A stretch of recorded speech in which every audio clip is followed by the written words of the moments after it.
You're looking right now at amazing eye reports of passengers standing on the wings of the U.S. Airways flight 1549 yesterday, just moments after it made an emergency landing in New York's Hudson River. The twin-jet Airbus is now tied up and floating alongside a pier in lower Manhattan.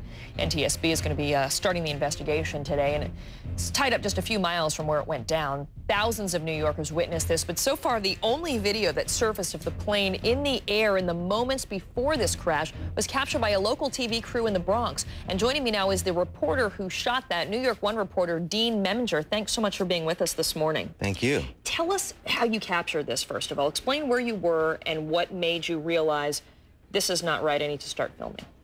Well, I was leaving the Wildlife Conservation Society's Bronx Zoo on another story. I was stopped. I heard a loud boom. Some people said it was a bang, but it was a boom because I was in my car and I thought a snowplow had hit my car, and I looked around. I didn't see anything. So I stepped out, and immediately when I looked in the air, I saw flames coming out of the left side of that plane, out of the engine. So immediately at that point, there was another gentleman next to me screaming, "The plane's on fire." So I ran back to my car, happened to have a little camera in the car, jumped out, started to shoot it, and immediately you see it there. It's banking to the west and then heading south. You can see coming out of the trees here that it's banking there. It's trying to go back at that point towards an airport. At that point, I assumed it was LaGuardia, where it came from.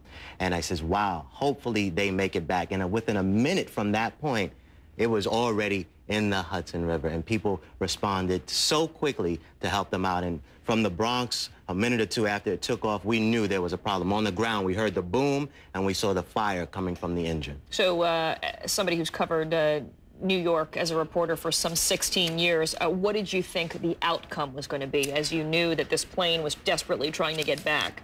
Well, it seemed like it still had power, and it was floating. It wasn't dropping steadily very quickly, so we thought LaGuardia is only a minute away from the Bronx. Planes always come across the Bronx when they leave LaGuardia, so we thought it would make it back. But immediately, even while I'm trying to videotape this and get back into my car, I'm getting phone calls from law enforcement sources saying, "We have an issue with a plane." And I said, guess what? I have it on video.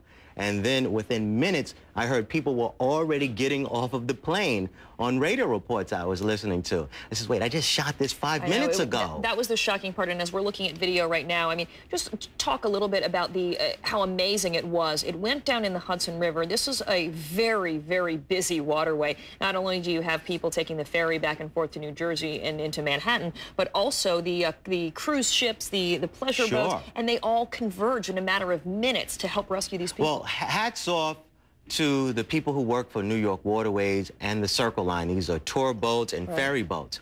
They are the ones that initially responded and took on dozens of people. If they were not there and if they did not act as quickly, we may be telling a very different story today. So hats off to them. They say they train all the time for something like this because they're out there. If someone's in the water, they have to respond. But once again, seeing the people standing almost like they were on the water, but they were standing on the wings.